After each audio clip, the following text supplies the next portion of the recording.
ಹೇಗನ್ನಿಸ್ತು? ಹೇಳಿ ಬೇಗ, ಹೇಗಿದೆ ಸ್ವಾದ?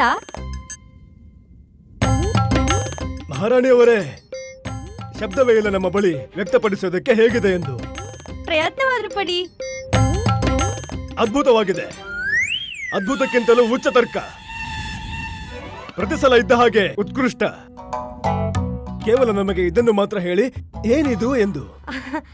ಓ, ಇದಾ ಚಪ್ಪರದ ಬದನೆಯ ಗುಲಾಬ್ ಜಾಮೂನ್. ಗುಲಾಬ್ ಜಾಮೂನು ಚಪ್ಪರದ ಬದನೆದ? ಹೇಳಿ. ನೀವಂತೂ ಸೀಮೆಯನ್ನೇ ದಾಟಿ ಹೋಗಿದ್ದೀರಿ ರಚನಾತ್ಮಕ ವಿಚಾರಧಾರೆಗಳಿಂದ. ಯಾರಾದ್ರೂ ಹೇಗ್ತಾನೆ ಯೋಚಿಸಕ್ ಸಾಧ್ಯ? ಅದು ಚಪ್ಪರದ ಬದನೆಯಿಂದ ಗುಲಾಬ್ ಜಾಮೂನ್ ಮಾಡಬಹುದೆಂದು ನಾವಂತೂ ಯೋಚನೆ ಮಾಡಿಲ್ಲ, ಹಾಗೆ ಮಾಡಿದ್ವಿ. ಯೋಚನೆ ಮಾಡಿಲ್ವಾ? ಅದ್ಭುತ ಅಲ್ವಾ ಮಹಾರಾಣಿ ತಿರುಮಲಾಂಬ? ಅತ್ಯಂತ ಅದ್ಭುತ. ಅಯ್ಯೋ, ಮಹಾರಾಜ್ರಿಗಾಗಿ ಇನ್ನೊಂದು ವಿಶೇಷ ವ್ಯಂಜನ ತಯಾರು ಮಾಡಿದ್ವಿ. ನಾವ್ ಮಹಾರಾಜ್ರಿಗೆ ತರೋದನ್ನೇ ಮರ್ತೋದ್ವಿ. ನಾವ್ ಈಗ್ಲೇ ತಗೊಂಡ್ಬರ್ತೀವಿ. ಅಯ್ಯೋ, ಅದ್ರ ಯಾವ ಅವಶ್ಯಕತೆಯೂ ಇಲ್ಲ.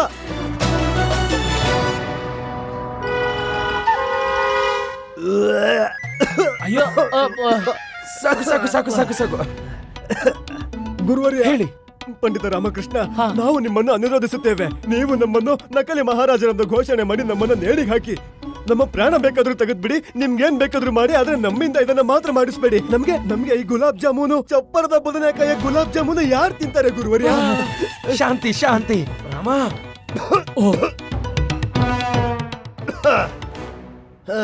ಇಲ್ಲಿ ನೋಡಿ ಮಹಾರಾಜ, ನಿಮ್ಗೋಸ್ಕರ ಮಾಡಿರೋ ಹೊಸ ವಿಶೇಷ ವ್ಯಂಜನ. ಇದೇನು ಚಿಕ್ಕ ಮಹಾರಾಣಿಯವರೇ? ನಿಂಬೆಯ ಹಲ್ವಾ.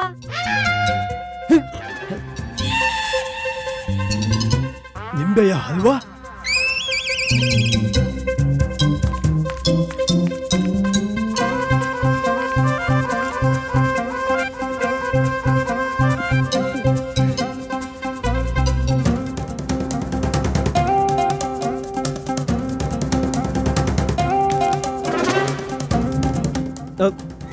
ಸತ್ಯವನ್ನೇ ಹೇಳ್ತಾರ ನಿಮ್ಮ ಮಾತಾಶ್ರೀ. ನಿಮಗಿಂತ ಅಧಿಕ ಮತ್ತು ಒಳ್ಳೆಯ ಸ್ವಾದಿಷ್ಟ ಭೋಜನ ಬೇರೆ ಯಾರು ಮಾಡಕ್ ಸಾಧ್ಯನೇ ಇಲ್ಲ ಮಹಾರಾಣಿ ತಿರುಮಲಾಂಬ. ಅಲ್ವಾ ಅಲ್ವಾ? ಹಾಗಾದ್ರೆ ತಿನ್ನಿ. ಇಲ್ಲ, ನಾವು ಕೇವಲ ನಮ್ಗೆ ಬದನೆಯ ಗುಲಾಬ್ ಜಾಮೂನನ್ನು ಎಷ್ಟು ಸೇವನೆ ಮಾಡಿದ್ದೇವೆಂದರೆ ಮುಂದಿನ 4 ವರ್ಷಗಳವರೆಗೂ ಏನನ್ನು ತಿನ್ನುವ ಅವಶ್ಯಕತೆಯೇ ಬರೋದಿಲ್ವೇನೋ ನಮ್ಗೆ. ಆದ್ರಿದು ಬಹಳ ಅದ್ಭುತವಾಗಿದೆ. ಆದ್ರೆ ನಮ್ಮ ಮನಸ್ಸು, ನಮ್ಮ ಹೊಟ್ಟೆ ಎಷ್ಟು ತೃಪ್ತಿಯಾಗಿದೆ ಅಂದ್ರೆ ಅಷ್ಟೇ. ಇಲ್ಲಿ ಶೇಷವೇನಿದೆಯೋ ಅದನ್ನ ನಾಳೆ ತಿಂತೀವಿ ಗುರುವರ್ಯ, ನಾಳೆ ತಿನ್ನೋಣ. ಮಹಾರಾಣಿ ತಿರುಮಲಾಂಬ, ಒಂದು ಅತ್ಯಂತ ಮಹತ್ವಪೂರ್ಣ ಕಾರ್ಯ ಇದೆ ಅಲ್ಲವೇ? ಇದೆ. ಇವರನ್ನ ಇಲ್ಲೇ ಬಿಡಿ. ಕೃಪೆ ಮಾಡಿ ನೀವು ಪ್ರಸ್ಥಾನ ಮಾಡಿ ಹೋಗಿ. ನೀವು. ಧನ್ಯವಾದ ಗುರುವರ್ಯ, ಧನ್ಯವಾದ. ಮಹಾರಾಜ, ಅಯ್ಯೋ, ಮಹಾರಾಜ್ರಿಗಾಗಿ ವಿಶೇಷ ವ್ಯಂಜನ ತಯಾರು ಮಾಡಿದ್ವಿ. ಮಹಾರಾಜ್ರಿಗೆ ಅದನ್ನ ಕೊಡೋದೇ ಮರ್ತ್ವಿ. ನಾವ್ ಈಗ್ಲೇ ತರ್ತೀವಿ. ಹಾ, ಶುಭಾಶಯಗಳು ಆಚಾರ್ಯ. ಅಸ್ಲಿ ಮಹಾರಾಜ ಸಿಕ್ಕಿದ್ರು. ಯಾರಿಲ್ಲಿಂದ ಹೋದವರ? ಹೋಗಿದ್ದಾರೆ. ಹೋಗಿದ್ದಾರೆ? ಹಾ, ಸರಿ ಹೋಗಲಿ. ಯಾರೆಲ್ಲಿಂದ ಹೋಗಿದಾರೋ? ನಿಮಗನ್ಸುತ್ತಾ ಅವರೇ ಅಸಲಿ ಮಹಾರಾಜ ಅಂತ? ಅನ್ಸೋದಲ್ಲ ಆಚಾರ್ಯರೇ, ಇವರೇ ನಮ್ಮ ಅಸ್ಲಿ ಮಹಾರಾಜ. ಮಹಾರಾಜರ ಅತಿರಿಕ್ತ ಯಾರಿದ್ದಾರೆ ಈ ಸೃಷ್ಟಿಲಿ?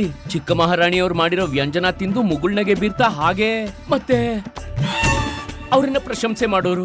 ಈ ಮಾತಂತೂ ಸರಿಯಾಗಿ ಹೇಳಿದಿರಿ ನೀವು. ನೋಡಿ, ನಾವ್ ಹೇಳಿದ್ದಾಗಿದೆ. ಇವ್ರೇ ನಮ್ಮ ಅಸಲಿ ಮಹಾರಾಜರು. ಬಲ್ಗಡೆ ಕೂತಿರೋರು ಅವರ ಕೊರಳಲ್ಲಿ ಒಂದೇ ಹಾರವಿರೋರು. ನಾವು ಹೇಳಿದ್ದಾಗಿದೆ. ನಮ್ಮ ಅಸಲಿ ಮಹಾರಾಜ ಇವರು ಎಡಗಡೆ ಕೂತಿದ್ದಾರೆ, ಮತ್ತೆ ಅವರ ಕೊರಳಲ್ಲಿ 2 ಹಾರವಿದೆ. ಮಹಾರಾಣಿ ತಿರುಮಲಾಂಬ, ನಾವು ಇವರನ್ನ ಪರೀಕ್ಷಿಸಿದ್ದೇವೆ. ಇವರೇ ನಮ್ಮ ಸಿಂಧೂರ ಮತ್ತು ನಮ್ಮ ಪತಿ. ನಾವು ಪರೀಕ್ಷಿಸಿದ್ದೇವೆ. ಇವರೇ ನಮ್ಮ ಅಸಲಿ ಸಿಂಧೂರ. ನೋಡಿ, ಇವರು ನಮ್ಮ ಪ್ರಶ್ನೆಗೆ ಸರಿಯಾದ ಸ್ಪಷ್ಟ ಉತ್ತರ ನೀಡಿದ್ದಾರೆ. ಇವರು ನಮ್ಮ ಕೈಯಾರೆ ಮಾಡಿರೋ ವ್ಯಂಜನ ತಿಂದಿದ್ದಾರೆ ಮತ್ತೆ ಅದರ ಪ್ರಶಂಸೆ ಮಾಡಿದ್ದಾರೆ. ಈ ಬಾಲ ಹಠ ಬಿಡಿ, ಮತ್ತೆ ನಮ್ಮ ಮಾತ್ ಕೇಳಿ. ನೀವ್ಯಾಕೆ ಒಪ್ಕೋತಿಲ್ಲ ನನ್ ಮಾತನ್ನ? ಒಪ್ಪೋಕಾಗಲ್ಲ. ಸರಿ, ಹಾಗಾದ್ರೆ ನೀವ್ ಇವ್ರನ್ನ ಇಟ್ಕೊಳ್ಳಿ, ನಾವ್ ಇವ್ರನ್ನ ಇಟ್ಕೋತೀವಿ. ಅಯ್ಯೋ, ಇವ್ರೇನ್ ಉಡುಗೊರೆಲ್ ಸಿಕ್ಕಿರೋ ಉಡುಪ? ಒಂದು ನೀವಿಟ್ಕೊಂಡು ಒಂದ್ ನಾನ್ ಇಟ್ಕೊಳ್ಳೋಕೆ? ಪತಿ ನಮ್ಮಿಬ್ರಿಗೆ. ನಿಮ್ಗಿರ್ಬೋದು, ನಮ್ಗಂತೂ ಇವ್ರೇ. ಚಿಕ್ಕ ಮಹಾರಾಣಿ ನೀವ್ ಯಾಕೆ ಅರ್ಥ ಮಾಡ್ಕೋತಿಲ್ಲ? ಚಿಕ್ಕ ಮಹಾರಾಣಿ ಸರಿಯಾಗಿ ಹೇಳ್ತಿದ್ದಾರೆ. ಇವರ ಮಾತನ್ನು ಒಪ್ಕೊಳ್ಳಿ, ನಾವೇ ಕೃಷ್ಣದೇವರಾಯ. ಕೃಷ್ಣದೇವರಾಯ, ನಾವು ಚಿಕ್ಕ ಮಹಾರಾಣಿ. ಈ ಭೈರವ ರೂಪಿ ನಿಮ್ಗೆ ಮೋಸ ಮಾಡ್ತಿದ್ದಾನೆ. ಹಾಗಾದ್ರೆ ಧೈರ್ಯ ಇದ್ರೆ ಈ ಮೋಸಗಾರನನ್ನ ಎದುರಿಸುವ ವಿಶ್ವಾಸಘಾತಕ ಕ್ಷಣ ಮಾತ್ರದಲ್ಲಿ ಪ್ರಮಾಣಿತವಾಗುತ್ತದೆ ಯಾರು ಅಸಲಿ ಕೃಷ್ಣದೇವರಾಯ ಮತ್ತು ಯಾರು ನಕಲಿ ಅಂತ. ಯಾರು ಸಾಯ್ತಾರೋ ಅವರೇ ನಕಲಿ ಕೃಷ್ಣದೇವರಾಯ, ಯಾರು ಜೀವಂತ ಉಳಿತಾರೋ ಅವರೇ ಅಸಲಿ ಕೃಷ್ಣದೇವರಾಯ. ಹೇಳು, ಸ್ವೀಕಾರವಿದೆಯಾ ಈ ಸವಾಲು? ಸ್ವೀಕಾರವಿದೆ.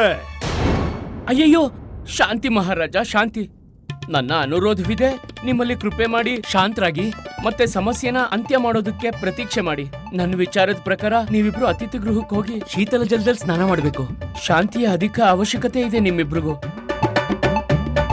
ಕೃಪೆ ಮಾಡಿ ಪ್ರಸ್ಥಾನ ಮಾಡಿ. ಈ ಯಾಚನೆ ನಿಮ್ಮಲ್ಲಿ.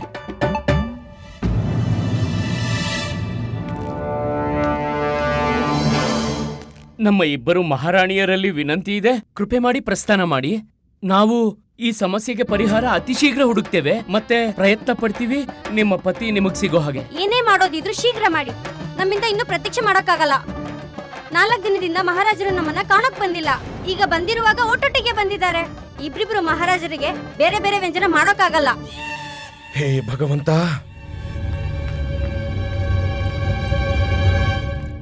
ರಾಮ, ಏನು ಮಾಡುವುದು ಗೊತ್ತಾಗ್ತಿಲ್ಲ ಆಚಾರ್ಯರೇ. ಹೇ ಭಗವಂತ, ಹೇ ಭಗವಂತ.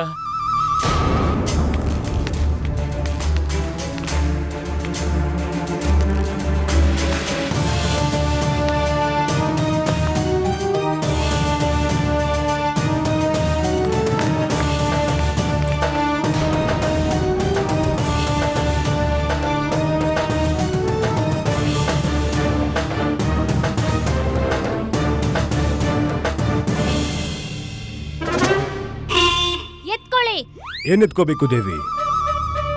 ನಾವಲ್ಲ, ಅಮ್ಮ ಹೇಳ್ತಿದ್ದಾರೆ. ನಿಮ್ಮಿಬ್ರಲ್ಲಿ ಯಾರೇ ನಕಲಿ ಭೈರವ ರೂಪಿ ಇದ್ದೀರೋ ನಿಮ್ಮ ಶಸ್ತ್ರ ಎತ್ಕೊಳ್ಳಿ. ಮತ್ತೆ ಇಂದು ಅವ್ರಿಗೆ ಅಮ್ಮನ ಕೈಯಿಂದ ನರಕವಾಸಿ ಆಗೋದನ್ನ ಯಾರಿಂದಲೂ ತಡೆಯೋಕ್ಕಾಗಲ್ಲ. ಮುಂದೆ ಹೇಳ್ತಿದ್ದಾರೆ, ನಿಮ್ ಪ್ರಾಣದ ರಕ್ಷಣೆ ಬಯಸ್ತಿದ್ರೆ ಸತ್ಯ ಏನಂತ ಅಮ್ಮನ ಪ್ರಶ್ನೆಗೆ ಉತ್ತರ ನೀಡಿ. ಇಲ್ದಿದ್ರೆ ಪ್ರಶ್ನೆ, ಅಮ್ಮ ಪ್ರಶ್ನೆ ಕೇಳ್ತಾರೆ. ನಿಮ್ಮಿಬ್ರಲ್ಲಿ ನಮ್ಮನೆಗೆ ಭಿಕ್ಷುಕರಾಗಿ ಯಾರು ಬಂದಿದ್ದು? ಅದು ನಾವಾಗಿದ್ವಿ ದೇವಿ. ಅಲ್ಲ, ಅದು ನಾವಾಗಿದ್ವಿ ಮಾತಾಶ್ರೀ, ಅದು ನಾವು. ನನಗನಿಸ್ತಿದೆ ಬಲ್ಗಲೈಲೋ ಮಹಾರಾಜ್ಲೇ ಬಂದಿದ್ಲು ಅಂತ. ಹೇಗೆ? ಇವಳ ಮೀಸೆ ಹೇಗಿತ್ತು ಅಂದ್ಲೆ ಆ ಮಾಲಾತ್ಲಿಗಿದ್ದಂಗೆ.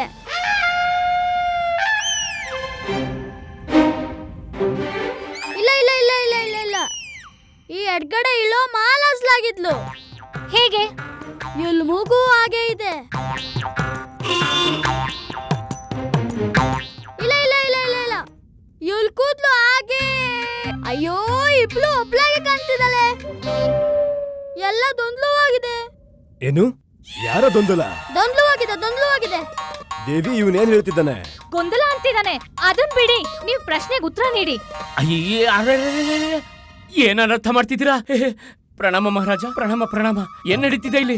ಶಾರದಾ ಗುಂಡಪ್ಪ, ಯಾಕೆ ಬಂದಿದ್ದೀರಾ ನೀವಿಲ್ಲಿ? ಸತ್ಯ ಮತ್ತು ಸುಳ್ಳಿ ನಿರ್ಧಾರ ಮಾಡಕ್ ಬಂದಿದೀವಿ. ಹಾಲಿಂದು ಹಾಲಿಗೆ, ನೀರಿಂದು ನೀರಿಗೆ ಮಾಡಕ್ ಬಂದಿದೀವಿ. ಪತ್ತೆ ಹಚ್ಚೋಕ್ ಬಂದಿದೀವಿ ಈ ಇಬ್ರಲ್ಲಿ ನಮ್ಮ ಅಸ್ಲಿ ಮಹಾರಾಜ ಯಾರಂತ.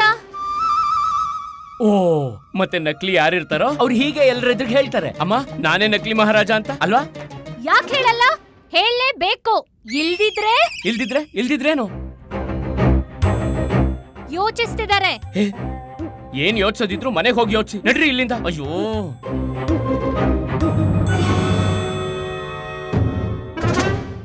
ಹೇಳ್ತಿದ್ದಾರೆ ಇವ್ರ ಹತ್ರ ಒಂದು ಉಪಾಯ ಇದೆಯಂತೆ. ಇದ್ರಿಂದ ಪತ್ತೆ ಹಚ್ಬೋದು ಯಾರ್ ಅಸಲಿ ಮಹಾರಾಜ ಮತ್ಯಾರ್ ನಕಲಿ. ಹಾಗಾದ್ರೆ ಶೀಘ್ರ ಹೇಳಿ ಮಾತೇಶ್ವರಿ, ಅದೇನು? ನಾವೀ ತೊಡಕಿನಿಂದ ಹೊರಬರಬೇಕು. ನಾವು ಕೂಡ ಇವ್ರ ಮೀಸೆಯ ಕೂದಲನ್ನ ಎಣಿಸಿ. ಸಾಕು, ಇದಂತೂ ಅತಿ ಆಯ್ತು. ನಡ್ರಿ ಇಲ್ಲಿಂದ, ಹೊರಡಿ, ನಡ್ರಿ. ಕ್ಷಮೆ ಕೇಳ್ತೀನಿ ಮಹಾರಾಜ, ಕ್ಷಮಿಸ್ಬಿಡಿ. ನಡ್ರಿ ಇಲ್ಲಿಂದ, ನಾನ್ ಹೇಳ್ತಿದ್ದೀನಿ, ನಡ್ರಿ ಇಲ್ಲಿಂದ. ನಡ್ರಿ. ಬಂದ್ಬಿಟ್ರು ಮೀಸೆ ಕೂದಲು ಎಣಿಸೋದಕ್ಕೆ ಎಲ್ರು. ನಡ್ರಿ, ಹೋಗಿ ಇಲ್ಲಿಂದ. ನಡ್ರಿ, ಬೇಗ ನಡ್ರಿ. ಅಯ್ಯೋ,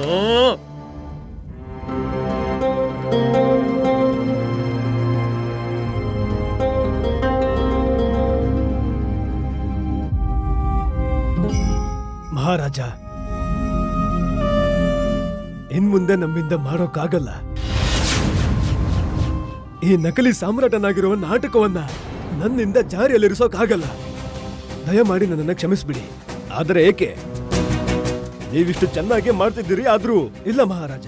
ಈ ನಾಟಕದಲ್ಲಿ ಪ್ರತಿ ಸಲ, ಪ್ರತಿ ಕ್ಷಣ ಎಲ್ಲರ ಎದುರಿಗೂ ನಾನು ನಿಮ್ಮನ್ನ ಅಪಮಾನ ಮಾಡಬೇಕಾಗುತ್ತದೆ. ಇದು ನನ್ನಿಂದ ಸಹಿಸೋಕಾಗ್ತಿಲ್ಲ ಮಹಾರಾಜ. ಆದರೆ ಇದೆಲ್ಲ ನೀವು ನಮ್ಮ ಆದೇಶದ ಮೇರೆಗೆ ಮಾಡ್ತಿದ್ದೀರಾ. ಹೌದು ಮಹಾರಾಜ. ಆದ್ರೆ ನೀವು ಮಹಾರಾಜರು, ಸಾಮ್ರಾಟರು, ರಾಜರು ನೀವು ನಮಗೆ. ನಾವಂತೂ ನಿಮ್ಮ ಪ್ರಜೆಗಳಲ್ಲಿ ತುಚ್ಛ ಮನುಷ್ಯ ಮಾತ್ರ. ಅದರಲ್ಲೂ ನಮ್ಮ ರಾಜರ ಜೊತೆಗೆ ಈ ರೀತಿಯ ದುರ್ವ್ಯವಹಾರ ಹೇಗೆ ಮಾಡೋಕ್ ಸಾಧ್ಯ? ಮಾಡಲೇಬೇಕು. ಇದು ಅತ್ಯಂತ ಅವಶ್ಯಕ. ನಾವು ನೋಡ ಬಯಸುತ್ತೇವೆ ಅದು ಭವಿಷ್ಯದಲ್ಲಿ ಒಂದ್ ವೇಳೆ ಇದೇ ತರ ವಿಪತ್ತು ನಮ್ಮ ಮೇಲೆ ಬಂದರೆ ಏನಾಗುತ್ತೆ ಎಂದು. ಏನ್ ಮಾಡ್ತಾರೆ ನಮ್ಮ ಮಂತ್ರಿಗಣ, ನಮ್ಮ ಸಭಾಸದರು, ನಮ್ಮ ಸಮಸ್ತ ವಿಶ್ವಾಸ ಪಾತ್ರರು? ಏನಿವರೆಲ್ಲ ಸಮರ್ಥರೇ? ಇಂತಹ ವಿಕಟ ಸಮಸ್ಯೆಯಲ್ಲಿ ತಮ್ಮ ರಾಜನಿಗೆ ರಾಜ್ಯದ ರಕ್ಷಣೆ ಮಾಡುವುದಕ್ಕಾಗಿ ವಿದ್ವಾನ್ ತಥಾಚಾರ್ಯ, ಬುದ್ಧಿವಂತ ಪಂಡಿತ ರಾಮಕೃಷ್ಣ, ಸದಾ ಎಚ್ಚರವಿರುವ ಮಹಾಮಂತ್ರಿ, ಇವರೆಲ್ಲರೂ ಇದ್ದ ಮೇಲೂ ಹೇಗೆ ಒಬ್ಬ ಭೈರವ ರೂಪಿ ತನ್ನ ಷಡ್ಯಂತ್ರದಲ್ಲಿ ಸಫಲನಾದ? ಹೇಗೆ? ಅದಕ್ಕಾಗೆ ನಾವು ನಿಮ್ಮನ್ನು ಇಲ್ಲಿ ಮಹಾರಾಜ ಕೃಷ್ಣದೇವರಾಯರನ್ನಾಗಿ ಕರೆತಂದಿದ್ದೇವೆ. ಅದಕ್ಕಾಗಿಯೇ ಇಲ್ಲಿ ಅಸಲಿ ಮತ್ತು ನಕಲಿಯ ನಾಟಕ ರಚಿಸಿದ್ದೇವೆ ನಾವು. ಆದರೆ ಖೇದವಿದೆ ನಮಗೆ, ನಾವು ಇಲ್ಲಿಯವರೆಗೆ ನಿರಾಶರಾಗಿದ್ದೇವೆ. ಯಾರೂ ಕೂಡ ಈ ತೊಡಕನ್ನ ಇಲ್ಲಿಯವರೆಗೂ ಬಗೆಹರಿಸಿಲ್ಲ. ಯಾರೂ ಕೂಡ ಈ ತೊಡಕಿನ ಅಸಲಿ ಬೇರಿನವರೆಗೂ ತಲುಪಿಲ್ಲ. ಯಾರೂ ಸಹ ಇದನ್ನ ತಿಳಿದಿಲ್ಲ. ವಾಸ್ತವದಲ್ಲಿ ಇದೆಲ್ಲದರ ಹಿಂದೆ ನಾವಿದ್ದೇವೆಂದು. ಮಹಾರಾಜ, ಕ್ಷಮೆ, ಆದರೆ ಸಂಭವತಃ ನೀವು ಇನ್ನೂ ಕೆಲ ಸಮಯ ನೀಡಬೇಕು. ತುಂಬಾ ಸಮಯ ನೀಡಿ ಆಗಿದೆ. ತೀರಾ ನಿರಾಶರಾಗಿದ್ದೇವೆ, ಆದರೆ ಇನ್ನೂ ಸಾಧ್ಯವಿಲ್ಲ. ಒಂದ್ ವೇಳೆ ನಾಳೆಯವರೆಗೆ ಪಂಡಿತ ರಾಮಕೃಷ್ಣ, ಆಚಾರ್ಯ ತಥಾಚಾರ್ಯ ಮತ್ತು ಮಹಾಮಂತ್ರಿ ತಿಮ್ಮರಸು ನಮ್ಮ ಈ ಸತ್ಯದವರೆಗೆ ತಲುಪದೇ ಇದ್ದರೆ, ಒಂದು ವೇಳೆ ನಾವು ರಚಿಸಿರುವ ಈ ತೊಡಕನ್ನು ಬಗೆಹರಿಸದೇ ಇದ್ದರೆ ನಾವು ಅವರನ್ನು ಕ್ಷಮಿಸೋದಿಲ್ಲ. ಪಂಡಿತ ರಾಮಕೃಷ್ಣ, ಆಚಾರ್ಯ ತಥಾಚಾರ್ಯ ಮತ್ತು ಮಹಾಮಂತ್ರಿ ತಿಮ್ಮರಸರನ್ನು ವಿಜಯನಗರ ರಾಜ್ಯದಿಂದ ಶಾಶ್ವತವಾಗಿ ಹೊರಹಾಕಲಾಗುತ್ತದೆ.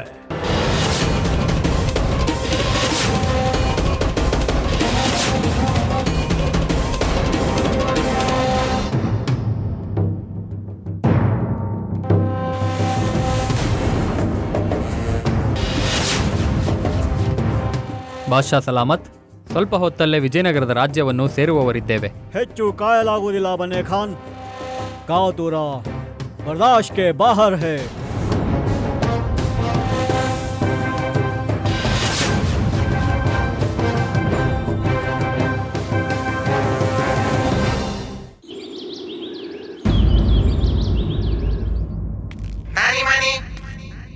ಏನಾಯ್ತು ಗುರುಜಿ? ತುಂಬಾ ಚಿಂತೆ ಮಾಡ್ತಿರೋ ಪ್ರತೀತಿ ಆಗ್ತಿದೆ. ಎಲ್ಲ ಕುಶಲ್ ಮಂಗಳ ತಾನೇ? ಹಾ, ಈ ಅಸಲಿ ನಕಲಿ ದ್ವಂದ್ವದಲ್ಲಿ ನಮ್ಮ ದಂಧೆ ಕ್ಷೀಣಿಸ್ತಾ ಇದೆ. ವಾರ್ಷಿಕ ಮಹಾಪೂಜೆಯ ಆಯೋಜನೆ ಸಮೀಪಿಸುತ್ತಿದೆ. ಆದರೆ ನಮಗರ್ಥವಾಗುತ್ತಿಲ್ಲ. ಇಂತಹ ಪರಿಸ್ಥಿತಿಯಲ್ಲಿ ಮಹಾರಾಜರಿಂದ, ಅಯ್ಯೋ ಯಾವ ಮಹಾರಾಜರಿಂದ ಈ ಆಯೋಜನೆಯ ವಿಷಯದ ಬಗ್ಗೆ ಮಾತಾಡಲಿ, ಮತ್ತೆ ಹೇಗೆ ಕೇಳಲಿ? ಯಾವ ಮಹಾರಾಜರಲ್ಲಿ ಪೂಜಾ ಸಾಮಗ್ರಿಯ ಪಟ್ಟಿ ನೀಡಿ ರಾಜಕೋಶದ ಭಾರ ಸ್ವಲ್ಪ ಕಡಿಮೆ ಮಾಡಿ ನಮ್ಮ ತಿಜೋರಿಯ ಭಾರ ಹೆಚ್ಚಿಸಲಿ. ನಾನೇನ್ ಹೇಳ್ತೀನಿ ಅಂದ್ರೆ, ಯಾರು ಸಿಗ್ತಾರೋ ಆ ಮಹಾರಾಜರನ್ನೇ ಇಟ್ಕೊಳ್ಳಿ. ಮತ್ತೆ ಎಷ್ಟು ಸಾಧ್ಯನೋ ಅಷ್ಟು ಕಬಳಿಸ್ಬಿಡಿ. ನನ್ ಮಾತರ್ಥ ಎಷ್ಟು ತಗೋಬೇಕು ತಗೊಳ್ಳಿ. ಸತ್ಯವೇ ಹೇಳಿದೆ. ಒಂದು ವೇಳೆ ಆ ಮಹಾರಾಜ ಅಸಲಿಯಾಗಿದ್ರೆ, ಆ ಭಾಗ್ಯ ನಿಮ್ದು. ಅದೇ ನಕಲಿಯಾಗಿದ್ದರೆ, ಆ ಸೌಭಾಗ್ಯ ನಮ್ದು. ಯಾಕಂದ್ರೆ ಮಹಾರಾಜರು ನಿಮ್ಮನ್ನ ಜೀವಂತವಾಗಿ ಉಳಿಸಲ್ಲ. ಗುರುಜಿ, ಸಣ್ಣ ಉಪಾಯ ನೀಡೋಕಾಗದೆ ಇದ್ದ ಮೇಲೆ ಕೊನೆ ಪಕ್ಷ ನಿನ್ನ ಬಾಯಿ ಮುಚ್ಚಿಕೊಂಡು ಸುಮ್ಮನಿರೋ. ಒಂದು ಕೆಲಸ ಮಾಡೋಣ, ಇಬ್ಬರು ಮಹಾರಾಜರಿಗೆ ನಿಮಂತ್ರಣ ನೀಡೋಣ. ಬಹುಶಃ ಇದರಿಂದ ನಮ್ಮ ಕಮಾಯಿ ದುಪ್ಪಟ್ಟಾಗಬಹುದು. ಯಾರಿಗ್ ಗೊತ್ತು, ದುಪ್ಪಟ್ಟು ನಿಮ್ಮ ದುರ್ಗತಿನೂ ಆಗ್ಬೋದು ಗುರುಜಿ. ಇಲ್ವಾ? ಹೇಳಿ ಗುರುಜಿ. ಆಚಾರ್ಯ, ಆಚಾರ್ಯ, ಆಚಾರ್ಯ. ಅಯ್ಯೋ, ಏನಾಯ್ತು? ಎಲ್ಲಿ ಬೆಂಕಿ ಬಿದ್ದಿದೆ? ಒಳ್ಳೆ ಹುಚ್ಚು ಕುದುರೆ ತರ ಎಗರಾಡ್ತಿದ್ಯಾ? ಆಚಾರ್ಯ ನಿಮಗೆ ಗೊತ್ತೇ ಇಲ್ವಾ? ಏನು ಗೊತ್ತಿರಬೇಕು? ಅಯ್ಯೋ ಸರ್ವಪ್ರಥಮ ನಿಮಗೆ ಗೊತ್ತಿರ್ಬೇಕಿತ್ತಲ್ವಾ ಆಚಾರ್ಯ? ನಮಗ್ ಗೊತ್ತಾಗ್ಬೇಕು ತಾನೆ, ನಮಗೇನ್ ಗೊತ್ತಿರ್ಬೇಕಂತ? ಅದೇ ಇವಾಗ ನಮಗ್ ಗೊತ್ತಾಯ್ತಲ್ವಾ? ಏನು ತಿಳಿತು? ಕಾಳಿಕೋಟೆಯ ಸುಲ್ತಾನ್ ಶಂಶುದ್ದೀನ್ ಜಫರ್ ಅವರು ವಿಜಯನಗರದ ಮೇಲೆ ಆಕ್ರಮಣ ಮಾಡಿದ್ದಾನೆ ಮತ್ತು ತನ್ನ ಪೂರ್ತಿ ಸೇನೆಯ ಸಮೇತ ವಿಜಯನಗರದ ಮೇಲೆ ದಾಳಿ ಮಾಡ್ತಿದ್ದಾನೆ ಆಚಾರ್ಯ. ಮತ್ತೆ ಅವರ ಸೈನಿಕರು ವಿಜಯನಗರಕ್ಕೆ ಮುತ್ತಿಗೆ ಹಾಕಿದ್ದಾರೆ. ಒಬ್ಬೊಬ್ಬರಾಗಿ ವಿಜಯನಗರ ರಾಜ್ಯದ ಸೀಮೆಯನ್ನು ದಾಟಿ ಒಳಗೆ ಬರ್ತಾ ಇದ್ದಾರೆ ಆಚಾರ್ಯ. ಪೂರ್ತಿ ವಿಜಯನಗರದಲ್ಲಿ ಹಾಹಾಕಾರ ಎದ್ದಿದೆ, ಗೊಂದಲ ಸೃಷ್ಟಿಯಾಗಿದೆ. ಅಯ್ಯೋ ಭಗವಂತ! ಆಕ್ರಮಣ ಯಾರು ಮಾಡ್ತಿದ್ದಾರೆ ಅಂತಹ ದುಸ್ಸಾಹಸ? ಯಾರಿಗೆ ಮೃತ್ಯು ಕಾದಿದೆ ಕೃಷ್ಣದೇವರಾಯನನ್ನು ಯುದ್ಧಕ್ಕೆ ಆಹ್ವಾನಿಸಲು? ಕೃಷ್ಣದೇವರಾಯ ಇಲ್ಲಿದ್ದಾನೆ. ಇದು ನಮ್ಮ ರಾಜ್ಯ ಮತ್ತು ನಮ್ಮ ರಾಜ್ಯದ ರಕ್ಷಣೆ ನಮಗೆ ಚೆನ್ನಾಗಿ ಗೊತ್ತಿದೆ. ಮಹಾರಾಜ ಕ್ಷಮಿಸ್ಬೇಕು, ಆದ್ರೆ ನಿಮ್ಮಿಬ್ರಲ್ಲಿ ಯಾರೇ ನಮ್ಮ ವಾಸ್ತವಿಕ ಮಹಾರಾಜರಿದ್ದೀರೋ ಇದು ಸಮಯ ಅಲ್ಲ ಮಾತಾಡಕ್ಕೆ. ನಮ್ಮ ರಾಜ್ಯ ಸಂಕಟದಲ್ಲಿದೆ, ಅದ್ರ ಬಗ್ಗೆ ಯೋಚಿಸಿ. ಆದರೆ ಯಾರ ಮೂರ್ಖ ಆತ್ಮಹತ್ಯೆ ಮಾಡಿಕೊಳ್ಳುವುದಕ್ಕೆ ಸ್ವಯಂ ತನ್ನ ಮೃತ್ಯು ನಿಶ್ಚಯ ಮಾಡಿಕೊಳ್ಳಲು ಬರುತ್ತಿದ್ದಾನೆ? ಅವರೇ ಮಹಾರಾಜ, ನಿಮ್ಮ ಸಮ್ಮುಖ ಸಂಧಿ ಪ್ರಸ್ತಾಪ ತರಬೇಕಿದ್ದವರು. ಕಾಳಿಕೋಟೆ ರಾಜ್ಯದ ಸುಲ್ತಾನ್ ಶಂಸುದ್ದೀನ್ ಜಫರ್. ಸುಲ್ತಾನ್ ಶಂಸುದ್ದೀನ್? ವಿಶ್ವಾಸಘಾತಕ ಶಂಸುದ್ದೀನ್ ಸುಲ್ತಾನ್? ಮಹಾರಾಜರೇ, ಅದು ನನ್ನ ಮಾತಿನ ಅರ್ಥ ನಮ್ಮ ವಾಸ್ತವಿಕ ಮಹಾರಾಜರಿಗೆ ನಾವು ಏನನ್ನ ತಿಳಿಸ ಬಯಸುತ್ತೇವೆಂದರೆ ಸ್ಥಿತಿ ಅತ್ಯಂತ ಗಂಭೀರವಾಗಿದೆ ಎಂದು. ಸುಲ್ತಾನ್ ಶಂಸುದ್ದೀನರ ಸೇನೆ ನಮ್ಮ ರಾಜ್ಯದ ಮೇಲೆ ಆಕ್ರಮಣ ಮಾಡುವುದಕ್ಕೆ ಆಗಮಿಸಿದೆ ಮತ್ತು ನಮ್ಮ ಎಷ್ಟೋ ರಾಜ್ಯ, ನಗರ ಮತ್ತು ಗ್ರಾಮವನ್ನ ವಶಪಡಿಸಿಕೊಂಡಿದ್ದಾರೆ. ಮಹಾರಾಜ ಸ್ವಯಂ ಶಂಸುದ್ದೀನ್ ಪೂರ್ತಿ ಸೇನೆಯೊಂದಿಗೆ ನಮ್ಮ ಮಹಲಿನ ಸಮೀಪ ಬಂದಿದ್ದಾರೆ. ಯಾವಾಗಲಾದ್ರೂ ಯಾವ ಸಮಯದಲ್ಲಾದ್ರೂ ಇಲ್ಲಿ ಒಳಗಡೆ ಪ್ರವೇಶಿಸಬಹುದು. ಅವನಿಗೆ ಅಷ್ಟೊಂದು ಸಾಹಸವೇ? ವಿಜಯನಗರ ರಾಜ್ಯದ ಸೀಮೆ ಕೇವಲ ಸೀಮೆಯಲ್ಲ, ಕೃಷ್ಣದೇವರಾಯನ ಪೂರ್ವಜರಿಂದ ಗೀಚಲಾಗಿರುವ ಅಗ್ನಿ ರೇಖೆ ಅದು. ಅದನ್ನು ದಾಟುವವರ ಮೃತ್ಯು ನಿಶ್ಚಿತವಾಗಿರುತ್ತದೆ. ಈಗ ಅವನ ರಕ್ತದಿಂದಲೇ ಆಗುವುದು ಈ ಸೀಮೆಯ ಶುದ್ಧಿ. ಇದು ನಮ್ಮ ರಾಜ್ಯದ ಸುರಕ್ಷತೆಯ ಪ್ರಶ್ನೆಯಾಗಿದೆ ಮತ್ತು ನಾವು ಸಾಮ್ರಾಟ ಕೃಷ್ಣದೇವರಾಯ ಚೆನ್ನಾಗಿ ಅರಿತಿದ್ದೇವೆ ಅದು ನಮ್ಮ ಗೌರವದ ರಕ್ಷಣೆ ಹೇಗೆ ಮಾಡುವುದು ಎಂದು. ತಪ್ಪು ನಮ್ಮಿಂದಾಗಿದೆ ಮಂತ್ರಿವರ್ಯ. ಅಂತಹ ಒಬ್ಬ ಕಪಟಿ ಸುಲ್ತಾನನನ್ನು ನಾವು ಸಂಧಿ ಯೋಗ್ಯನೆಂದು ತಿಳಿದದ್ದು, ಮಿತ್ರತ್ವಕ್ಕೆ ಯೋಗ್ಯನೆಂದು ತಿಳಿದದ್ದು. ಆದರೆ ಈಗ ನಾವು ಅವನಿಗೆ ತಿಳಿಸುತ್ತೇವೆ, ಕೃಷ್ಣದೇವರಾಯ ಒಂದು ವೇಳೆ ಶತ್ರುವನ್ನು ಆಲಂಘಿಸುವನೋ, ಹಾಗೆ ಸಮಯ ಬಂದರೆ ಅದೇ ಶತ್ರುವಿನ ಶಿರವನ್ನು ಅವನ ದೇಹದಿಂದ ಬೇರೆ ಮಾಡಬಲ್ಲನೆಂದು. ಇಂದು ನಾವು ಅವನಿಗೆ ತೋರಿಸುತ್ತೇವೆ ಹೇಗೆ ಶೀತಲ ತಮ್ಮ ಮಿತ್ರತ್ವವನ್ನು ಮನಸ್ಸಿನಲ್ಲಿ ಇಟ್ಟುಕೊಳ್ಳುತ್ತೇವೆಯೋ ಅಷ್ಟೇ ಅಗ್ನಿ ಜ್ವಾಲೆಯನ್ನು ನಮ್ಮ ಶತ್ರುಗಳಲ್ಲೂ ಇರಿಸುತ್ತೇವೆ.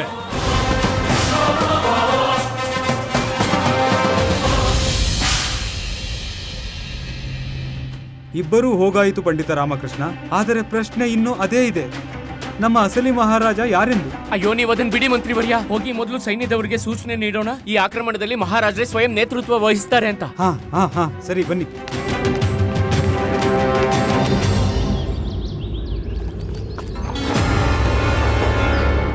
ಅಲ್ಲಾ, ರಾಜನೇ ಇಲ್ಲದ ರಾಜ್ಯ, ಸ್ವಾಮಿಯೇ ಇಲ್ಲದ ಸಂಪತ್ತು, ಎರಡು ತೆರೆದ ಖಜಾನೆ ಫಕೀರ್ ಬಾಬಾ. ಲೂಟಿ ಮಾಡಿದರೆ ಎರಡು ಅವನದ್ದಾಗುತ್ತದೆ. ಬರ್ದಾಶ್ತ್ ಕೆ ಬಾಹರ್ ಹೋ ರಹಿ ಹೈ ಯೇ ಖುಷಿ. ಅಲ್ಲಾಹ್, ಏನ್ ಬರ್ದಾಶ್ತ್ ಕೆ ಬಾಹರ್ ಹುಜೂರ್? ಈ ಅವಕಾಶದ ಅನುಭವದ ಖುಷಿ ಫಕೀರ್ ಬಾಬಾ. ನಮಗೆ ನಂಬಿಕೆ ಇದೆ, ಇನ್ನು ಮುಂದೆ ವಿಜಯನಗರದ ಇತಿಹಾಸ ನಮ್ಮನ್ನು ಶಾಶ್ವತವಾಗಿ ನೆನೆಯುತ್ತದೆ. ತುಂಬಾ ನಿರಾಳ ಆರಾಮದಾಯಕ ಅನುಭವವಾಗ್ತಿದೆ ಬಾಬಾ. ಎಲ್ಲವೂ ಹಲ್ಕ ಅನುಭವವಾಗ್ತಿದೆ. ಅಲ್ಲಾಹ್, ಎಲ್ಲವೂ ಜಹಾಪನ? ಖಂಡಿತವಾಗಿಯೂ.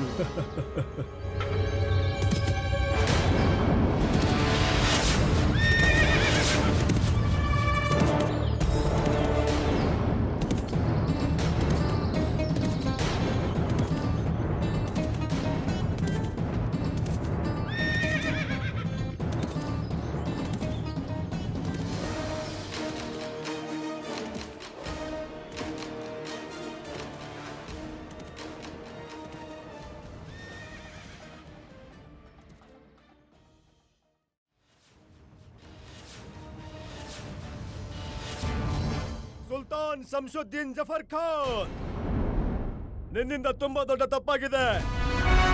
ನೀನು ಇದನ್ನ ಮಾಡಬಾರದಿತ್ತು. ವಿಜಯನಗರ ರಾಜ್ಯದ ಭೂಮಿಯ ಮೇಲೆ ಈ ರೀತಿ ಹೆಜ್ಜೆಯನ್ನಿಟ್ಟು ನೀನು ಎಂತಹ ಪ್ರಳಯಕ್ಕೆ ಆಮಂತ್ರಣ ನೀಡಿದ್ದಿ ಎಂದರೆ ಆ ಪ್ರಳಯದ ತಾಂಡವದ ಧ್ವನಿ ಈಗ ನನ್ನ ಕಿವಿಯಲ್ಲಿ ಗುನುಗುಡುತ್ತಿದೆ. ಇಂದು ನಿನ್ನನ್ನು ಎಂತಹ ಸ್ಥಿತಿಗೆ ತರುತ್ತೇನೆಂದರೆ ಅದನ್ನು ನೋಡಿದ ನಂತರ ಮೃತ್ಯುವಿನ ಸಾಮ್ರಾಟ ಯಮರಾಜ ಕೂಡ ವಿಜಯನಗರ ರಾಜ್ಯಕ್ಕೆ ಬರುವ ಮೊದಲು 100 ಬಾರಿ ಯೋಚಿಸಬೇಕು. बर्दाश्त के बाहर हो रही है आपके ये तेवर महाराज ಕೃಷ್ಣದೇವರಾಯ. ನಾವು ನೋಡುತ್ತೇವೆ ಯಾರು ಇಂದು ನಮ್ಮನ್ನು ವಿಜಯನಗರ ವಶಪಡಿಸಿಕೊಳ್ಳುವುದರಿಂದ ತಡೆಯುತ್ತಾರೆ. ಇಡೀ ಜಗತ್ತಿಗೆ ಗೊತ್ತಿದೆ ನಮ್ಮ ಈ ಖಡ್ಗ ಎಷ್ಟು ಶತ್ರುಗಳ ರುಂಡವನ್ನು ಚಂಡಾಡಿದೆ ಎಂದು. ಎಷ್ಟು ಜನರನ್ನು ನಾವು ಸಾವಿನದವರೆಗೆ ತಳ್ಳಿದ್ದೇವೆ. ಎದುರಿಸೋದು ದೂರದ ಮಾತು ಶಂಶುದ್ದೀನ್. ನೀನಂತೂ ಕೃಷ್ಣದೇವರಾಯನ ಖಡ್ಗವನ್ನು ಸ್ವಚ್ಛ ಮಾಡುವುದಕ್ಕೂ ಯೋಗ್ಯನಲ್ಲ. ಒಂದು ವೇಳೆ ಧೈರ್ಯವಿದ್ದರೆ ತೆಗೆರಿನ ಕತ್ತಿಯನ್ನ ಬಂದು ಎದುರಿಸುವಂತವನಾಗೂ ನಮ್ಮನ್ನು.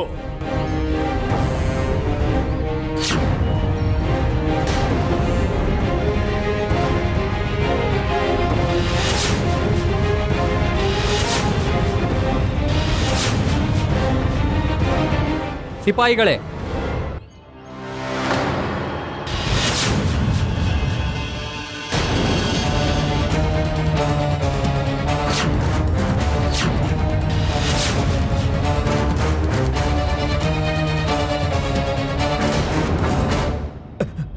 ಆಚಾರ್ಯ, ಇಲ್ಲಂತೂ ಯುದ್ಧವಾಗೋ ಹಾಗಿದೆಯಲ್ಲ. ಹೇ ಭಗವಂತ, ಗುರುಜಿ ಎಲ್ಲಿಗೆ ಹೋಗ್ತಿದ್ದೀರಾ? ನಾವಿಲ್ಲೇನು ಮಾಡಬೇಕು? ಇಲ್ಲಿ ಶಸ್ತ್ರಾರ್ಥವಾಗುತ್ತಿದೆ, ಶಾಸ್ತ್ರಾರ್ಥವಲ್ಲ. ನಮಗಿಲ್ಲೇನು ಕೆಲಸ? ನಾವಂತೂ ಕೇವಲ ಸೀದಾ ಸಾದಾ ಪೂಜಾ ಪಾಠ ಮಾಡುವಂತ ಸಂವೇದನೆಶೀಲ ಕೋಮಲ ಮುಗ್ಧ ಪಂಡಿತ. ಈಗ ಇಲ್ಲಿ ಈ ರಣಭೂಮಿಯಲ್ಲಿ ಏನು ಮಾಡುವುದಿದೆ? ಗುರುಜಿ ಇಲ್ಲಿ ಯಾಕೆ ಬಂದ್ವಿ? ಇಲ್ಲಿ ಯಾವ ಲಡ್ಡು ವಿತರಿಸ್ತಾ ಇಲ್ವಲ್ಲ? ನನ್ ಮಾತಿನ ತಾತ್ಪರ್ಯ ಇಲ್ಲಿಗೆ ಬರೋ ಉದ್ದೇಶ ಏನಿತ್ತು ಗುರುಜಿ? ನಾವಿಲ್ಲಿಗೆ ಅದು ಸಮೀಕ್ಷೆ ಮಾಡಲು ಬಂದಿದ್ದೀವೋ. ಸಮೀಕ್ಷೆ ಆಯ್ತು, ಈಗ ನಾವು ಹೋಗುತ್ತಿದ್ವಿ. ಗುರುಜಿ ನಿಲ್ಲಿ. ಒಂದ್ ವೇಳೆ ನೀವು ಬೆನ್ ತೋರಿಸಿ ಹೋದ್ರೆ ಮೊದ್ಲೇ ನೀವ್ ಯಾರಿಗೂ ಮುಖ ತೋರ್ಸೋಕೆ ಯೋಗ್ಯರಲ್ಲ. ಆಮೇಲೆ ಖಂಡಿತವಾಗ್ಲೂ ಮುಖ ತೋರ್ಸೋಕೆ ಯೋಗ್ಯರಾಗಿರಲ್ಲ ನೀವು. ಒಳ್ಳೆಯದು, ಇದರಲ್ಲಿದೆ. ನೀವು ನಿಮ್ಮ ಹತ್ಯಾರನ್ನು ಕೆಳಗಿರಿಸಿ ನಿಮ್ಮನ್ನು ನೀವು ನಮಗೆ ಒಪ್ಪಿಸಿಕೊಳ್ಳಿ. ನಾವು ಎಂದೋ ನಮ್ಮನ್ನು ಸ್ವಯಂ ಸಮರ್ಪಿಸಿಕೊಂಡಿದ್ದೇವೆ ನಮ್ಮ ರಾಷ್ಟ್ರದ ಪ್ರಜೆಗಳ ಹೆಸರಿಗೆ.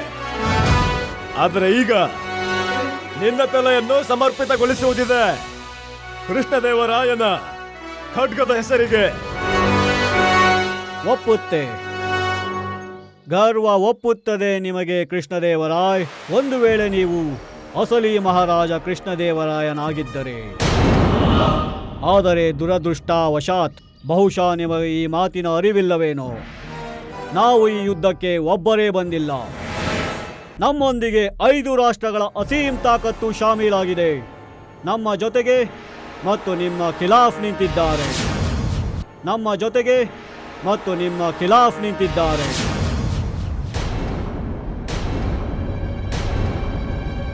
ಅಹಮದ್ ನಗರದ ಬಾದ್ಶಾ ಬುರ್ಹಾನ್ ಅಜೀಂ ಶಾ, ಗೋಲ್ಕೊಂಡಾದ ದೊರೆ ಶಹನ್ ಶಾ ಖುಲಿ ಕುತುಬ್ ಶಾ, ರಾಜ ಅಮೀರ್ ಅಲಿ ಬರೀದ್, ಬೀದರ್ನ ಸಕ್ತ ಅರಸ, ಹೇರರ್ನ ಬಾದ್ಶಾ ಹಿಮಾತ್ ಶಾ, ಬಿಜಾಪುರದ ಸಂಸ್ಥಾನದ ದೊರೆ ಇನ್ಖಲಾಬಿ ಶೆಹನ್ಸ್, ಇವರೆಲ್ಲರೂ ನಮ್ಮೊಂದಿಗೆ ಈ ಯುದ್ಧದಲ್ಲಿದ್ದಾರೆ.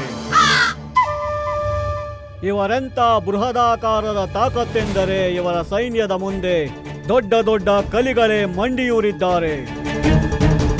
ಇವರೆಲ್ಲರೂ ವಿಜಯನಗರವನ್ನು ಸುತ್ತುವರೆದಿದ್ದಾರೆ.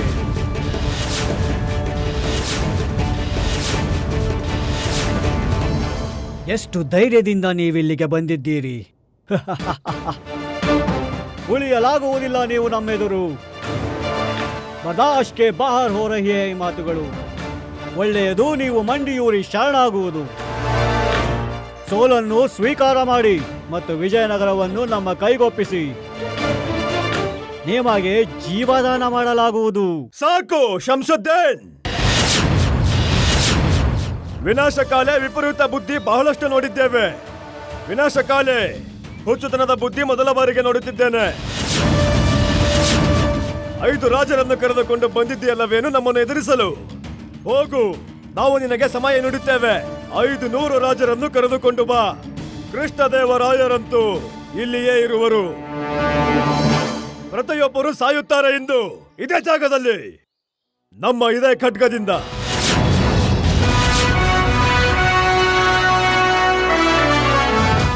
ಇದು ನಮ್ಮ ವಿಜಯನಗರದ ಭೂಮಿ ಸಂಶೋಧನೆ, ನಮ್ಮ ಪೂರ್ವಜರ ಪಾವನ ಮಣ್ಣಿದು.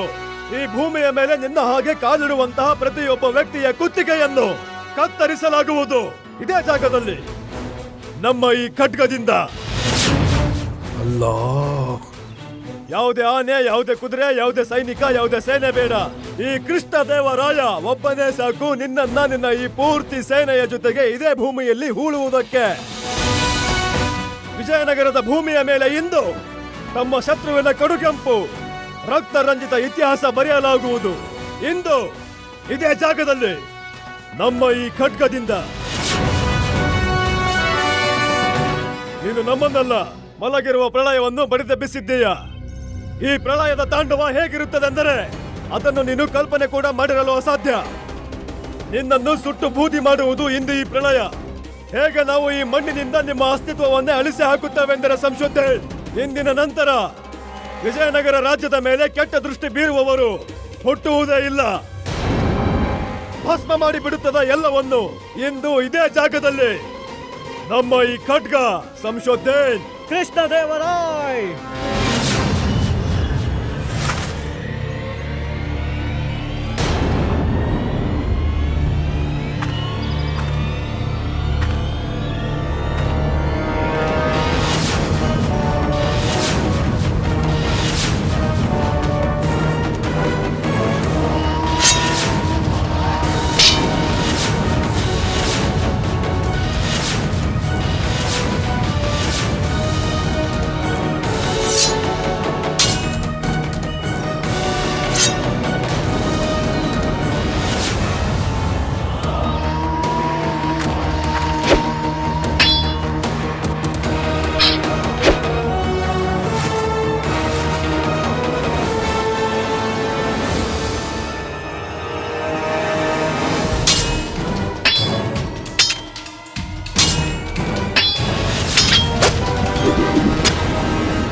ದಯೆ.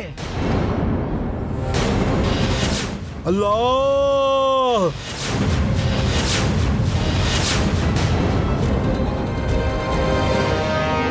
ದಯೆ ಮಹಾರಾಜ್, ದಯೆ ತೋರಿಸಿ ನಮ್ಮ ಮೇಲೆ ದಯೆ.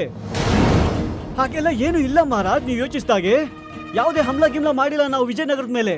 ಯಾವ ಹಮ್ಲನೂ ಮಾಡಿಲ್ಲ. ನಾವು ಸಂಧಿ ಮಾಡ್ಕೊಳಕ್ ಬಂದ್ವು ಮಹಾರಾಜ್, ಸಂಧಿ ಮಾಡ್ಕೊಳಕ್ ಬಂದ್ವು. ಇದು ಈ ಪಂಡಿತನ ಷಡ್ಯಂತ್ರವೇ ಇದೆಲ್ಲ.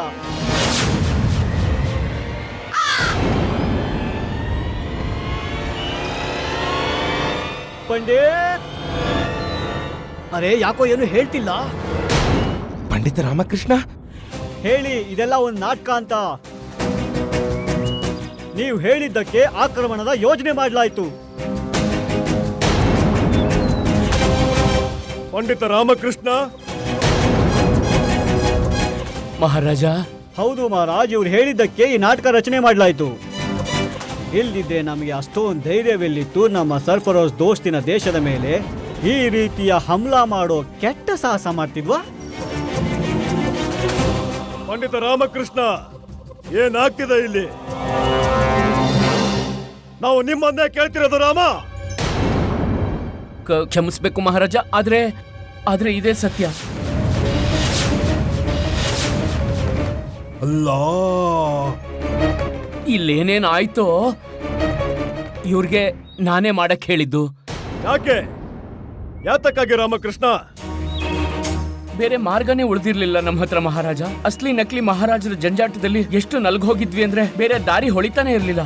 ಇದು ಅರ್ಥ ಆಗ್ತಿರ್ಲಿಲ್ಲ ನಮ್ಮ ಪ್ರಿಯ ಮಹಾರಾಜರನ್ನ ಈ ತೊಡಕಿನಿಂದ ಹೇಗ್ ಹೊರಗ್ ತರೋದು ಅಂತ.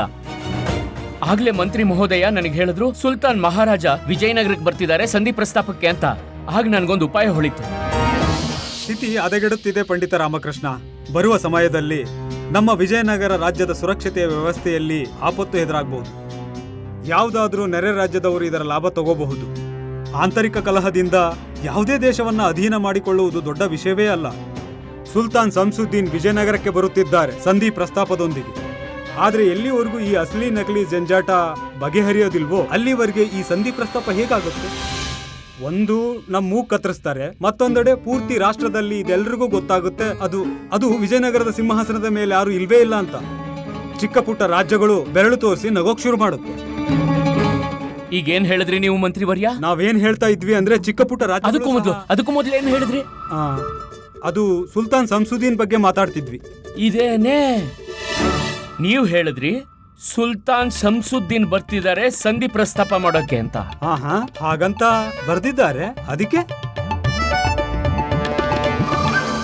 ಏನೋ ಸ್ವಲ್ಪ ನನ್ ಬೆನ್ನನ್ನ ತಟ್ಟಿ ಮಂತ್ರಿವರ್ಯ. ಅಯ್ಯೋ ತಟ್ಟಿ ಅಲ್ಲ, ಶಭಾಷ್ಗಿರಿ ನೀಡಿ. ಇದೇನ್ ಮಕ್ಕಳಾಟ ಪಂಡಿತ ರಾಮಕೃಷ್ಣ? ಮಕ್ಕಳಾಟ ಅಲ್ಲ ಮಂತ್ರಿವರ್ಯ, ಯುಕ್ತಿ. ಈ ಅಸ್ಲಿ ನಕಲಿ ಮಹಾರಾಜರ ಸಮಸ್ಯೆನ ಬಗೆಹರಿಸೋ ಯುಕ್ತಿ. ಅದಕ್ಕೆ ಶಭಾಷ್ಗಿರಿ ಕೇಳ್ತಿದ್ದೀನಿ. ಎಂತ ಯುಕ್ತಿ? ವಿದ್ರೋಹ. ವಿದ್ರೋಹ? ಹೌದು ಮಂತ್ರಿವರ್ಯ, ಈಗ ವಿದ್ರೋಹವೇ ಆಗುತ್ತೆ, ಪ್ರಚಂಡ ವಿದ್ರೋಹ. ಮತ್ತು ಇದೇ ವಿದ್ರೋಹ ಈ ಸಮಸ್ಯೆಯ ಬುತ್ತಿ ತೆರೆಯುತ್ತೆ. ಮತ್ತೆ ಯಾರ ವಿರುದ್ಧವಾಗುತ್ತೆ ಈ ವಿದ್ರೋಹ? ನಮ್ಮ ವಿಜಯನಗರ ಸಾಮ್ರಾಜ್ಯದ ವಿರುದ್ಧ. ನಿಮ್ಗೆ ಹುಚ್ಚಿಡ್ದಿದೇನು ಪಂಡಿತ ರಾಮಕೃಷ್ಣ? ಯಾರಿಗೆ ಅಷ್ಟೊಂದು ಸಾಹಸವಿದೆ ನಮ್ಮ ಮಹಾರಾಜರ ವಿರುದ್ಧ ವಿದ್ರೋಹ ಮಾಡುವಷ್ಟು? ಮತ್ಯಾರು ಮಾಡ್ತಾರೆ ವಿದ್ರೋಹ? ಸುಲ್ತಾನ ಸಂಸುದ್ದೀನ್ ಮಂತ್ರಿವರ್ಯ. ಈಗ ಸುಲ್ತಾನ ಮಾಡ್ತಾರೆ ನಮ್ಮ ಮಹಾನ್ ಶಾಸಕ ಕೃಷ್ಣದೇವರಾಯ ವಿರುದ್ಧ ವಿದ್ರೋಹ. ಅದು ಯುದ್ಧ, ರಣನೀತಿಯ ವಿದ್ರೋಹ.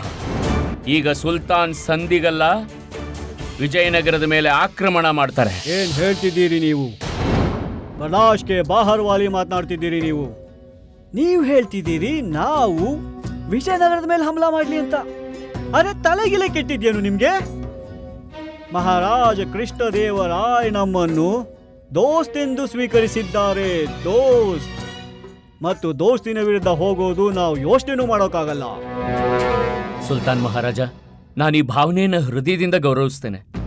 ಆದ್ರೆ ಕೃಪೆ ಮಾಡಿ ನೀವು ಈ ಸ್ಥಿತಿಯ ಗಂಭೀರತೆ ತಿಳಿಯುವ ಪ್ರಯತ್ನ ಮಾಡಿ. ಇಬ್ಬಿಬ್ರು ಮಹಾರಾಜರ ಜಂಜಾಟದಿಂದ ಹೊರಬರಕ್ಕೆ ಇದೊಂದೇ ಮಾರ್ಗ ಇರೋದು. ಇದೇ ಒಂದು ಉಪಾಯ. ಇದರಿಂದ ಸ್ಪಷ್ಟ ರೂಪದಲ್ಲಿ ತಿಳಿಯುತ್ತೆ ಅಸ್ಲಿಗೆ ನಮ್ಮ ವಾಸ್ತವಿಕ ಮಹಾರಾಜ ಯಾರಂತ. ನಮ್ಗೆ ಅರ್ಥ ಆಗತ್ತೆ. ಆದ್ರೆ ನೋಡಿ, ನೀವು ಮಹಾರಾಜರನ್ನ ಮಿತ್ರ ಅಂತ ಸ್ವೀಕರಿಸಿದಿರಿ. ಏನು ನಿಮ್ಮ ಮಿತ್ರರಾಗಿ, ಮಿತ್ರನ ಹಿತಕ್ಕಾಗಿ ನಿಮ್ಮ ಮಿತ್ರನಿಗೆ ಸಹಾಯ ಮಾಡೋದಿಲ್ವೇನು? ಹಾಗಲ್ಲ, ನಾವು ಮಾಡ್ತೀವಿ. ಆದ್ರೆ ಇದರಿಂದ ನಿಮ್ಮ ಹೊಟ್ಟೆ ಸಮಸ್ಯೆ ಕೂಡ ಬಗೆಹರಿಯುತ್ತೆ. ನಮ್ಮ ಹೊಟ್ಟೆಯ ಸಮಸ್ಯೆ ಬಗೆಹರಿಯತ್ತಾ? ಅರೆ ನಮ್ಮ ಹೊಟ್ಟೆಯ ಸಮಸ್ಯೆಗೂ ಇದಕ್ಕೂ ಏನ್ ಸಂಬಂಧ ಇದೆ ಬಾಯ್? ಸುಲ್ತಾನ್ ಮಹಾರಾಜ, ಸ್ವಲ್ಪ ಯೋಚಿಸಿ. ನೀವು ಸ್ವಚ್ಛ ಹೃದಯದಿಂದ ನಿಮ್ಮ ಮಿತ್ರನಿಗೆ ಸಹಾಯ ಮಾಡಿದ್ರೆ ಎಷ್ಟು ಹಗುರವಾದ ಅನುಭವ ಆಗುತ್ತೆ. ಈಗ ಹಗುರವಾದ ಅನುಭವವಾದಾಗ ಅರ್ಧಂಬರ್ಧ ಅನುಭವ ಮಾತ್ರ ಆಗತ್ತಾ? ಪೂರ್ತಿ ಆಗತ್ತೆ.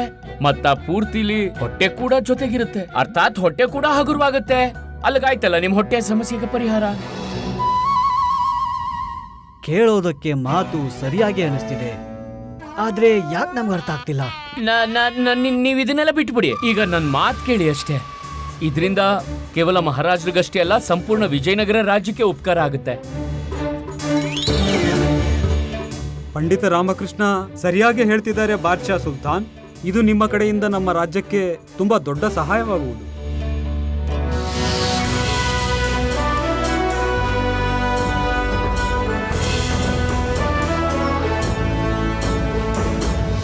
ತುಂಬಾ ಚೆನ್ನಾಗಿದೆ,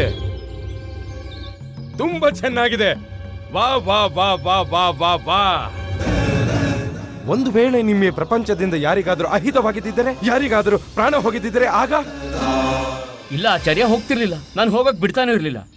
ಮೊದಲನೇ ಮಾತೇನಂದ್ರೆ, ಸುಲ್ತಾನ್ ಮಹಾರಾಜರು ಸ್ವಯಂ ಅವರ ಸೇನೆಗೆ ಆದೇಶ ನೀಡಿದ್ರು ಈ ಆಕ್ರಮಣದಲ್ಲಿ ಯಾರದೇ ಪ್ರಾಣಕ್ಕೆ ಹಾನಿಯಾಗಬಾರದು ಅಂತ. ಮತ್ತು ಎರಡನೇ ಮಾತು, ಭಗವಂತ ಕೊಡ್ದಿರ್ಲಿ, ಒಂದ್ ವೇಳೆ ಇಂಥ ಸ್ಥಿತಿ ಬಂದಿದ್ರು ಕೂಡ, ಏನೇ ಎದುರಾದ್ರು ನಾನ್ ಮಹಾರಾಜರಿಗೆ ಮೊದಲೇ ಈ ಸಮಸ್ಯೆನ ಅರಿವು ಮಾಡಿಸ್ತಿದ್ದೆ. ಪಂಡಿತ ರಾಮಕೃಷ್ಣ, ಈಗ ನೀವು ನಮ್ಮ ಈ ಪ್ರಶ್ನೆಗೆ ಉತ್ತರ ನೀಡಿ. ಒಂದ್ ವೇಳೆ ನಿಮ್ಮ ಈ ಯುಕ್ತಿ ಕೂಡ ಅಸಫಲವಾಗಿದ್ರೆ ಆಗ ಹೇಗೆ ಪರಿಹರಿಸ್ತಿದ್ರಿ ಈ ಸಮಸ್ಯೆಯನ್ನ? ಅದು ಹೇಗೆ ಪತ್ತೆ ಹಚ್ತಿದ್ರಿ ಯಾರು ನಿಮ್ಮ ಅಸಲಿ ಮಹಾರಾಜ ಎಂದು ಹೇಳಿ.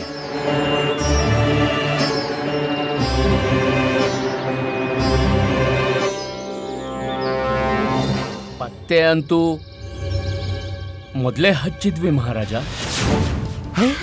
ಕೇವಲ ಸತ್ಯ ಹೊರತರಿಸೋದಕ್ಕೆ ಇದನ್ನ ಮಾಡಬೇಕಾಯ್ತು.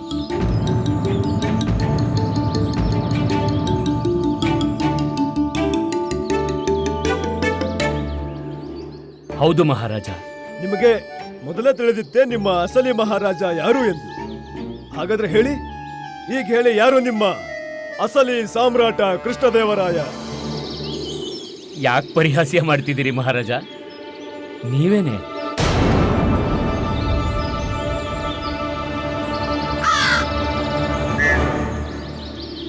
ಹಾಗಾದರೆ ನಿಮ್ಮ ಅನುಸಾರ ನಮ್ಮ ಈ ತದ್ರೂಪಿ ಈತ ಕೊಡಲಿ ಮಾಂತ್ರಿಕ ಹರಿಯೋಂ. ಸರಿ, ಹಾಗಾದರೆ ನಮಗೆ ಇದನ್ನು ಕೂಡ ಹೇಳಿ, ಈತ ಹಾಗೆ ಏಕೆ ಮಾಡಿರಬಹುದು? ನಿಮ್ಮ ಆದೇಶದ ಮೇರೆಗೆ ಮಹಾರಾಜ. ಏಕೆಂದ್ರೆ ಎಷ್ಟು ತಿಳುವಳಿಕೆಯಿಂದ ಈ ಮಹೋದಯ ಇಲ್ಲಿ ಉಪಸ್ಥಿತರಿದ್ರೋ ಅಷ್ಟು ತಿಳುವಳಿಕೆ ನಿಮ್ಮನ್ನ ಬಿಟ್ರೆ ಬೇರೆ ಯಾರು ಕೊಡಕ್ಕಾಗ್ತಿರ್ಲಿಲ್ಲ. ಮತ್ತೆ ಈ ವಿಷಯದ ಬಗ್ಗೆ ನಿಮಗೆ ಯಾವಾಗ ತಿಳಿಯಿತು? ನನಗೆ ಯಾವಾಗ ಸಂದೇಹವಾಯ್ತೆಂದ್ರೆ ಪ್ರಶ್ನೆ ಪರೀಕ್ಷೆಯ ಮಧ್ಯೆ ಬೇರೆ ದೇಶದಲ್ಲಿ ಅವಿತಿರುವ ನಮ್ಮ ಗೂಢಾಚಾರಿಯ ಚರ್ಚೆ ಆಯ್ತು. ಆಗ ನೀವು ವಾತಾವರಣದ ಉತ್ತೇಜನದಿಂದ ಎಲ್ಲೂ ನಿಲ್ಲಿಸದೆ ಅಲ್ಪ ಪೂರ್ಣ ವಿರಾಮ ಇಲ್ಲದೆ ಒಂದೇ ಉಸಿರಲ್ಲಿ ಅವರೆಲ್ಲರ ಹೆಸರೇ ಹೇಳಿದ್ರಿ. ಶಂಕರಣಂ, ಬಿಲ್ಲಾಲ್, ರಂಗಕೋಟ್, ಶುಭಶಾಮ್, ಇದೇ ಹೆಸರಲ್ವಾ ಗೂಢಚಾರಿಗಳದ್ದು? ತಪ್ಪು ನಿಮ್ಮಿಂದ ಆಯ್ತು ಮಹಾರಾಜ. ಆದ್ರೆ ನಿಮ್ಮ ಆ ತಪ್ಪೆ ನನ್ನ ಕಿವಿನ ನೆಟ್ಟಗಾಗೋ ಹಾಗೆ ಮಾಡ್ತು. ನಿಮ್ಮ ತದ್ರೂಪಿಗೆ ಏನ್ ಬೇಕಿದ್ರು ಗೊತ್ತಿರಬಹುದು, ಆದ್ರೆ ಇಷ್ಟು ನಿಗೂಢ ಗುಪ್ತ ಗೂಢಾಚಾರರ ಹೆಸರು ತಿಳಿದಿರೋದು ಕೇವಲ ಮತ್ತು ಕೇವಲ ನಮ್ಮ ಮಹಾರಾಜರಿಗೆ ಮಾತ್ರ ಸಾಧ್ಯ ಅಂತ. ಎರಡನೇ ಸಂದೇಹ ನಮಗೆ ಯಾವಾಗ ಆಯ್ತಂದ್ರೆ, ಮಹಾರಾಣಿ ತಿರುಮಲಾಂಬ ನನಗೆ ಹೇಳಿದ್ರು ಕಳೆದ 4 ದಿನದಿಂದ ಮಹಾರಾಜರು ಅವ್ರ ಕೋಣೆಗೆ ಬಂದೇ ಇಲ್ಲ ಅಂತ. 4 ದಿನದಿಂದ ಮಹಾರಾಜರು ನಮ್ಮನ್ನ ಕಾಣೋಕೆ ಬಂದಿಲ್ಲ.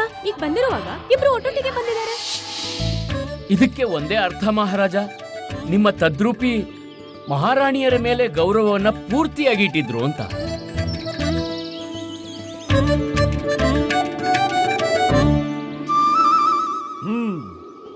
ಅದ್ಭುತ ಪಂಡಿತ ರಾಮಕೃಷ್ಣ, ಅದ್ಭುತ. ಸಂದೇಹದ ಮುಗಿಲು ಇನ್ನೂ ಯಾವಾಗ ಹೆಚ್ಚಾಯ್ತಂದ್ರೆ, ನೀವು ನಮ್ಮ ಅಮ್ಮನ ಲಾಠಿಯ ಭಯದಿಂದ ಹೆದರಿದಾಗ. ಮತ್ತೆ ನಾನೆಷ್ಟು ನಮ್ಮ ಮಹಾರಾಜರನ್ನ ಅರ್ತಿದ್ದೀನೋ, ಯಾವುದೇ ಸಿಂಹದ ಆಕ್ರಮಣದಿಂದ ಶತ್ರುವಿನ ತಲ್ವಾರಿಗೆ ಹೆದರಲ್ಲ. ನಮ್ಮ ಮಹಾರಾಜರು ಹೆದರಿದ್ರೆ ನನ್ನ ಅಮ್ಮನ ಲಾಠಿ ತಿರುಗಿಸೋದ್ರಿಂದ. ಮತ್ತೆ ಮಹಾರಾಜ, ಇದನ್ನ ನಾನು ಮೊದಲೇ ನೋಡಿದ್ದೇನೆ.